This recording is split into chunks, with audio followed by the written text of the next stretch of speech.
Paris Central, je suis accompagné de tonton. Comment vas-tu, tonton? Ça va tranquille. Et on va parler des neufs, parce qu'au Paris Saint-Germain, c'est un manque qu'on a depuis je ne sais pas combien d'années.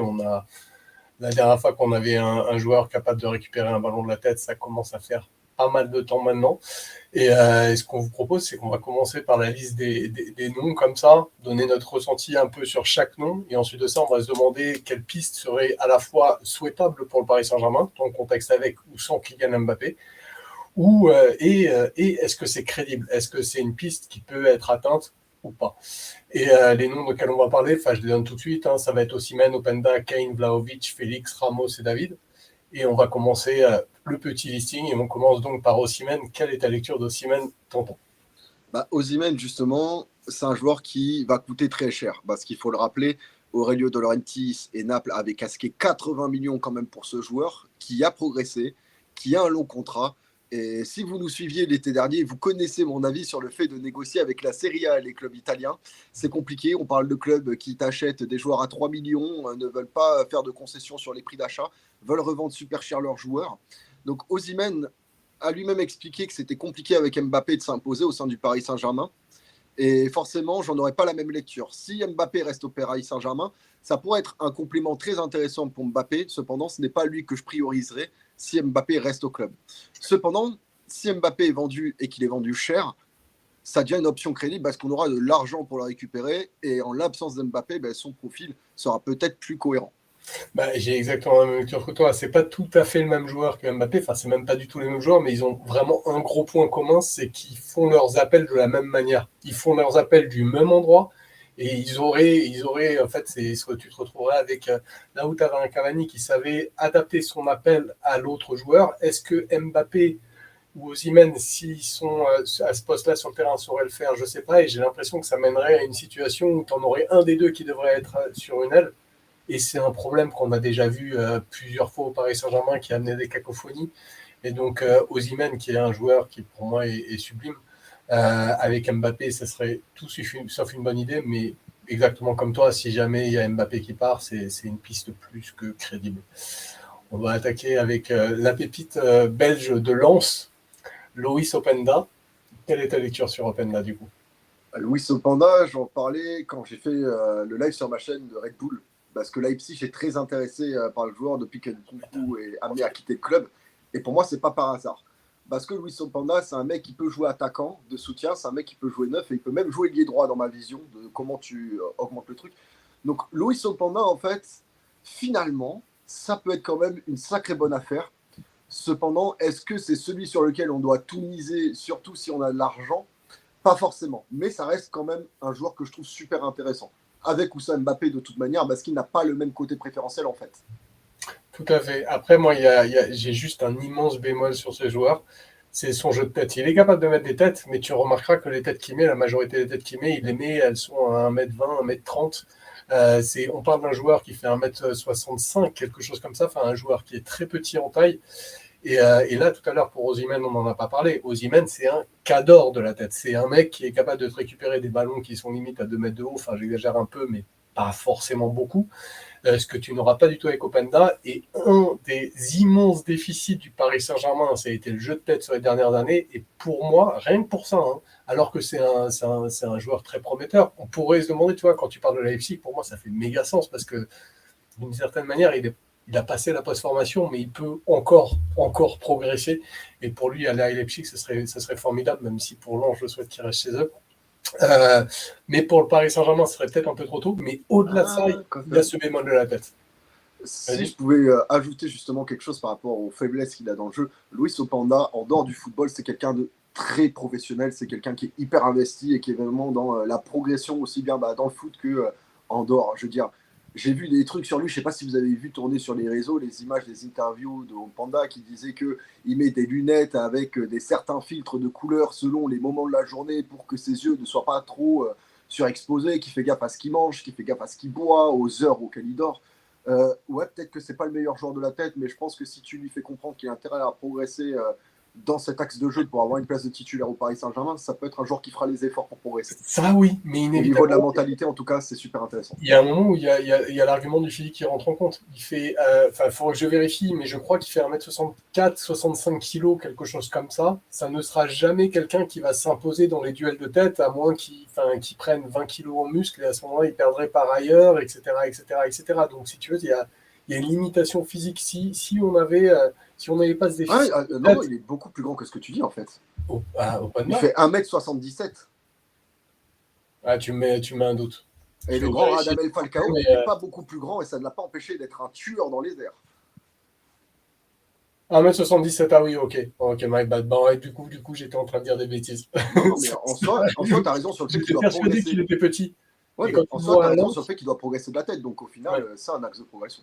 Et puis, même quand tu le vois à Lens, j'avais pas le sentiment qu'il était aussi grand que ça, mais du coup, ça arrive de dire des âneries. On va passer ensuite à Harry Kane. Quelle est ta lecture sur Kane? Kane, comme tu aimes bien le dire, c'est l'araignée à 8 pattes. C'est le truc, il te résout tous les problèmes. Il est neuf, il est faux neuf. En même temps, il peut jouer pivot. Le mec, il peut finir meilleur buteur et meilleur passeur de la première ligue en même temps. Il l'a fait 2 fois. Que t'es Mbappé, en fait, il pourra être le neuf dont a besoin Mbappé pour jouer en remise, en pivot, qui jouera le rôle de feu neuf pour le lancer, pour occuper la défense. Et même si tu n'as pas Mbappé, en fait, tu peux en faire ta figure de proue et dire Harry Kane, Mbappé, il part, c'est à toi qu'on va demander de mettre 50 buts par saison, il le fera. Donc, au final, que Mbappé soit là ou non, c'est une excellente option dans tous les cas. Moi, la problématique que j'aurais, c'est plus le concernant. Est-ce que lui a envie de quitter la Première Ligue pour la Ligue 1? Et ça, c'est vraiment le bémol que je vais mettre. Voilà, pour moi, on est du côté du rêve, mais après, on a le joueur presque parfait, il est bon de la tête. Il y a un aspect d'ailleurs qu'on n'a pas nommé chez Osimhen qui est bon défensivement. Kane est encore meilleur défensivement, il est exceptionnel défensivement, il est exceptionnel offensivement, il sait orienter le jeu, il a un répertoire de passes extrêmement riche. C'est ce que tu disais, hein, par rapport à Mbappé, il peut être servi par Mbappé et appuyé et servir d'appui pour Mbappé et lancer Mbappé. Il est capable d'être dans les 3 positions. Mais c'est même pas la peine de rêver. C'est le joueur presque parfait, mais t'as le Real dessus, ça répond beaucoup avec le Real aussi. Première ligue. Voilà, c'est mort, quoi. Prochain sur la liste, ça va être Vlahovic. Je te cache pas, j'ai une petite tendresse pour celui-là. Comment dire? Grand attaquant, déjà dans le sens grand. Il est grand, il est physique. Il a une expérience de la Serie A et notamment de la Juventus, qui est un club avec beaucoup d'exigences et qui est un grand club. La Serie A, c'est le marché qui réussit le mieux au Paris Saint-Germain depuis l'arrivée de QSI, depuis 10 ans. Vlahovic est dans une situation compliquée à la Juventus, mais pour moi, je l'apparente au contexte club, surtout quand on voit le développement de Matthijs de Ligt au Bayern en dehors de la Juventus, alors qu'il était en perte de vitesse dans ce club. Vlahovic qui joue dans un club qui ne va pas jouer à la Ligue des Champions et qui du coup ne demandera pas trop d'argent concernant le joueur. On sait que la Juve est capable de le laisser partir entre 60 millions et 65 millions. On sait que la Juventus est également intéressée par Icardi et Ekitike, des joueurs que l'on peut toujours mettre dans la transaction pour faire baisser le prix du joueur. Et pour parler de son profil, il peut jouer pivot, il est costaud, il sait tirer les coups de pied arrêtés, et ça c'est utile, et il est bon de la tête. Et il peut aussi bien être l'attaquant que tu lances en profondeur si Mbappé quitte le club, et il peut jouer pivot si Mbappé reste. Donc pour moi, en fait, un peu comme Kane, c'est une solution que tu peux utiliser, que Mbappé soit là ou non. Dans les 2 cas, c'est un joueur qui m'intéresse beaucoup. Alors, moi, j'aurais plus de mal sans Kylian Mbappé. Je pense qu'il a vraiment besoin d'un faux neuf autour de lui. Et je pense que c'est un truc qui lui fait défaut, notamment à la Juve. C'est cette espèce de responsable unique de toute l'offensive. C'est un joueur qui est extrêmement utile, qui sait planter ses buts. Sa saison n'explique pas le niveau du joueur, mais c'est un joueur que je prendrais vraiment si on garde Kylian Mbappé. Et il y a cette espèce de truc avec Kylian Mbappé, mais ça, c'est presque qu'on sort du cadre de la vidéo. C'est est-ce qu'il reste et est-ce qu'il part, mais au-delà, s'il reste, combien de temps il va rester? C'est-à-dire que tu es en train de construire une équipe pour un joueur qui peut-être au mieux va partir dans un an. C'est compliqué. Après Vlahovic, ça sera une réponse cohérente.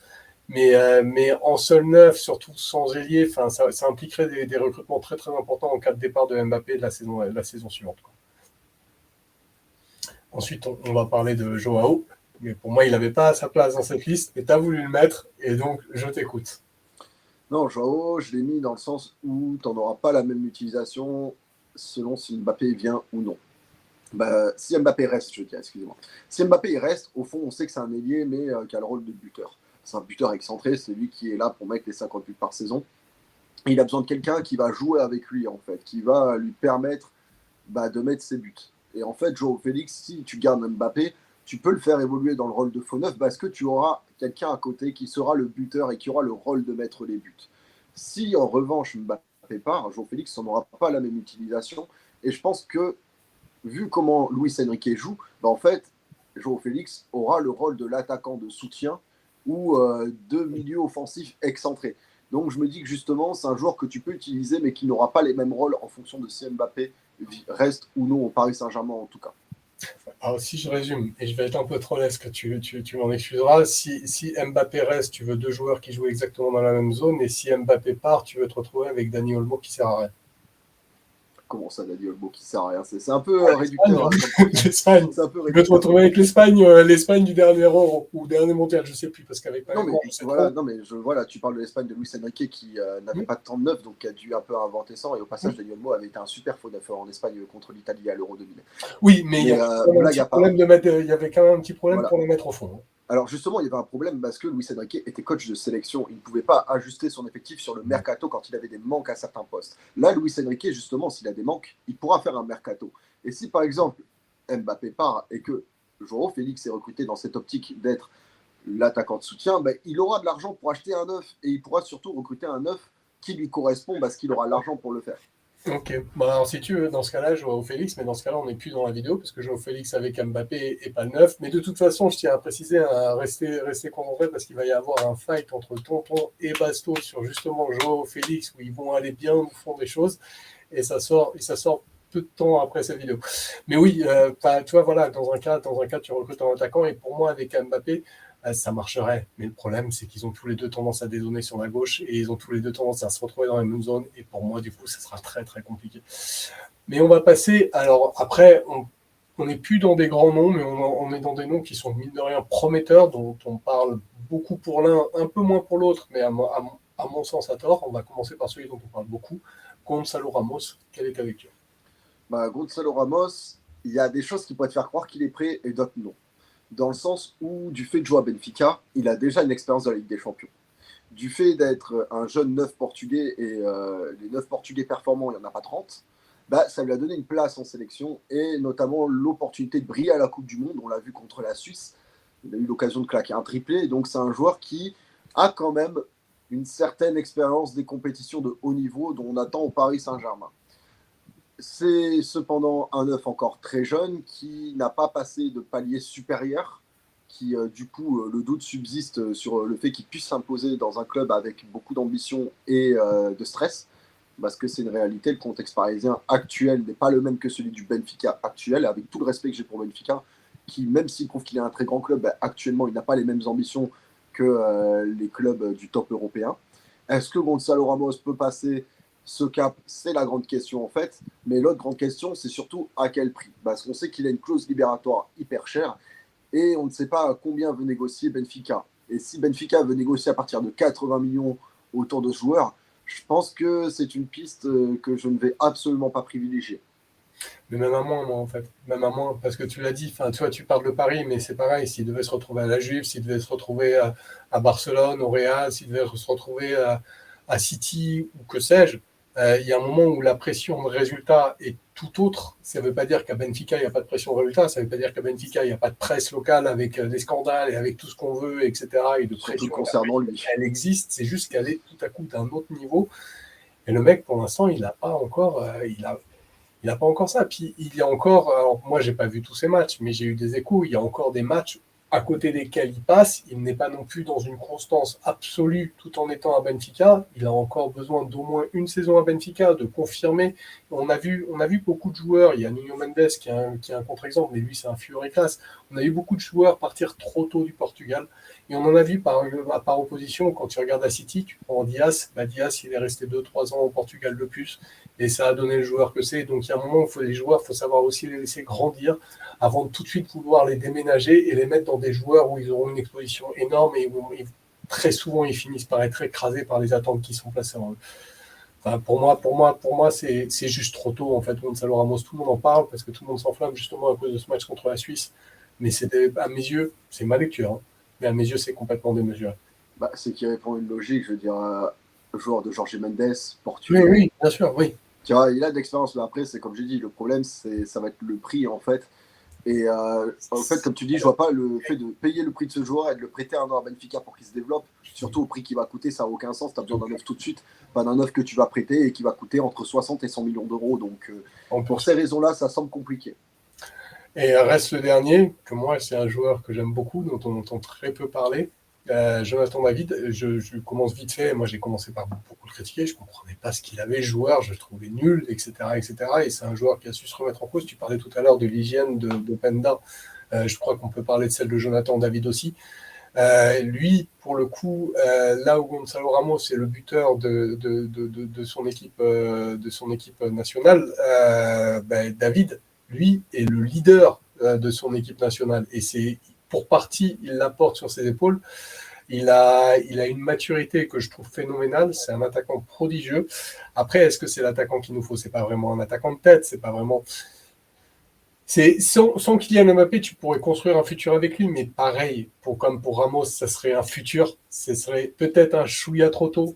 Mais toi, du coup, alors excuse-moi, je me suis permis cette fois de te devancer. Non, tu peux. Quelle est ta lecture de Jonathan David? Non, comme tu as dit, c'est un joueur qui est intéressant, qui a certaines caractéristiques, mais moi, il y a des freins. Et je suis obligé de les mettre. Quelle expérience en Ligue des Champions? Aucune. Comment dire, le prix aussi, parce qu'à un moment, il faut dire ce qui est, c'est Lille qui vend et Lille, ils veulent nous plumer. Le prix de Jonathan David, il est à 60 millions d'euros. Et à ce prix-là, tu peux te payer Vlahovic, par exemple, pour faire un titre de comparatif. Vlahovic est peut-être un peu plus près que Jonathan David pour les grandes échéances, même si Jonathan David a l'expérience de Ligue 1 que n'a pas Vlahovic et qui Coupe du peut être Monde, utile au Coupe du PSG. Monde, Coupe du Monde. Coupe du Monde en tant que titulaire et avec des matchs importants qui ont été remarqués. Non, bien sûr, après Vlahovic, il a été pas titulaire, lui il est en concurrence avec Mitrovic, hein, il a plus de concurrence que Jonathan David en sélection, ça c'est clair, et il n'est pas tombé dans la même poule aussi, mais ça c'est un autre problème.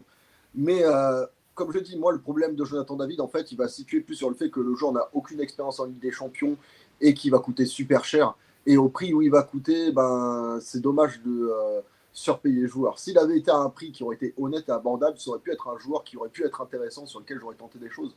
Mais entre le fait qu'il va nous coûter super cher, qu'il met beaucoup de buts sur penalty et qu'il n'a pas d'expérience de Ligue des Champions, je trouve que ça fait beaucoup. Et ça, ce n'est pas pour dénigrer le joueur, hein, mais quand on le compare par rapport à la concurrence à laquelle on le met là pour recruter le neuf au PSG, Oui, ça fait beaucoup d'arguments qui jouent contre lui. Ramos, mais c'est encore léger. Bien sûr, tu vois, ça ne dit pas qu'il est nul, mais quand tu vois le nombre d'arguments contre qu'il y a envers lui, ben. Après, il y a juste une chose, c'est sur la capacité par rapport notamment à la Ligue des Champions. Je peux me tromper, mais j'ai cette impression que c'est un joueur qui a une maturité qui est absolument phénoménale, qui saura tout à fait compenser ça. Je pense pas que c'est un joueur qui serait influencé. Tu vois, ce que je craignais par rapport à Ramos, je pense pas que ce sera le cas par rapport à David. Tu vois, typiquement, je pense pas que ce joueur, en plus de ça, il vient de la Ligue 1, donc s'il arrive au Paris Saint-Germain, mine de rien, il connaît un peu le championnat. Mais je pense pas qu'il se laisserait écraser par cette pression-là, parce que je pense qu'il a la maturité nécessaire. C'est mon ressenti. Mais c'est vraiment un ressenti, ça. Non, mais j'entends, pas le droit de l'avoir. Et du coup bon, maintenant on a fait un listing. Vient l'heure du choix, de la justification du choix et de tout ça, et surtout de quel est le choix le plus réaliste selon toi? Alors, moi, en réunissant toutes les données que j'ai dit, environ entre le prix, la faisabilité, la volonté du joueur de venir au club et tout ce genre de données, moi, j'ai choisi Dusan Vlahovic. Pour la simple et bonne raison que on a un chantier et il est varié. Il n'y a pas qu'un poste. On n'a pas qu'un poste à fournir. Et que l'on vende Mbappé ou non, on n'aura pas la même masse sur le transfert pour le faire, que ce soit en termes de salaire et de transfert. On sait que le PSG veut aussi recruter Bernardo Silva. On sait que le PSG n'a pas fini son mercato, qu'il y a d'autres recrues qui doivent être enregistrées.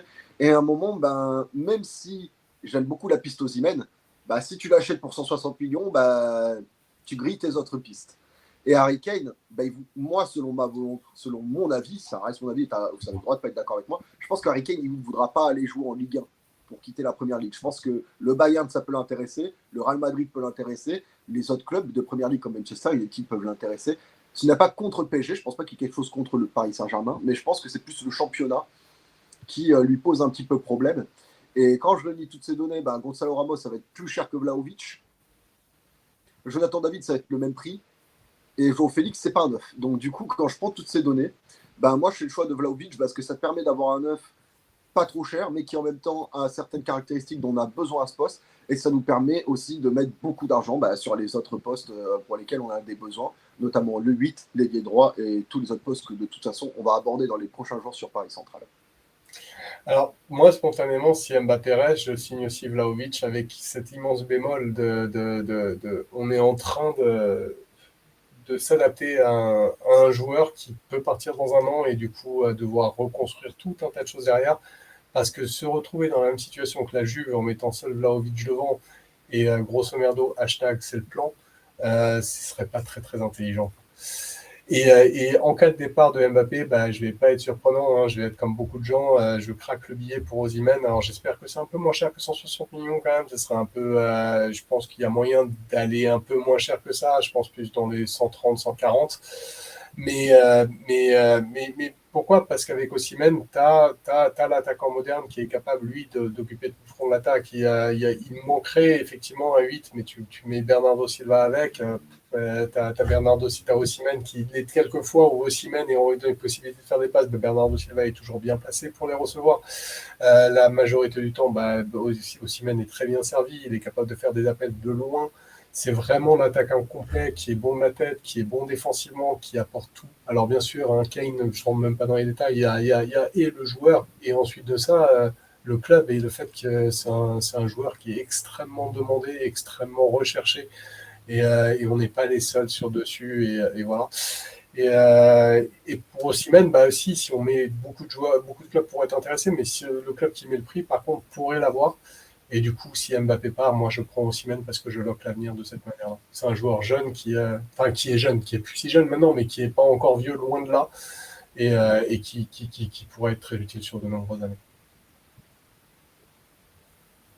En tout cas, merci d'avoir suivi ce petit podcast. C'était le premier face-à-face, c'était Drias contre Tonton. N'hésitez pas à donner votre avis. Vous êtes d'accord avec qui? Avec Drias, avec moi, peut-être avec personne. N'hésitez pas à donner vous aussi dans les commentaires votre avis. Merci en tout cas d'avoir participé à ce débat. Et n'oubliez pas, ici c'est Paris.